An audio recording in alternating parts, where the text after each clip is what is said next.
Hello and welcome. Today I'm going to show you what I consider to be the easiest way to make a magic ring or circle. You've got your tail and you've got your working yarn.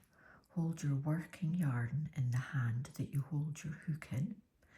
Relax your hand down to the back, bring it up, pinch, and you're holding a ring.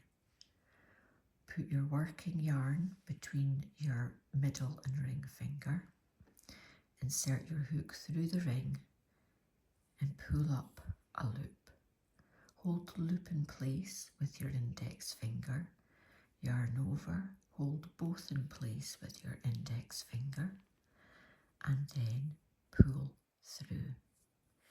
You've got a chain and you've got a ring, but it's not magic yet.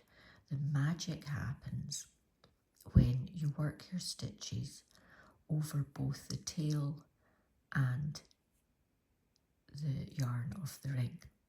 So whatever stitches you're making, whatever your pattern asks for, you make into the ring.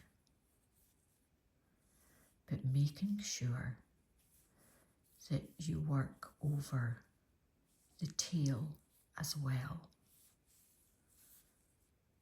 And then you just make as many stitches and whatever type of stitch, whether it's single, half double, double or treble, as your pattern says.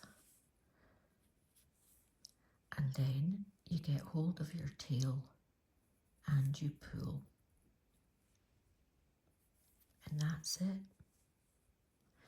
And then you just would join in the round in the usual way into the V at the top of your first stitch. There. Now I'll play that again in slow motion. I hope you try this. I hope it helps you. And bye-bye just now.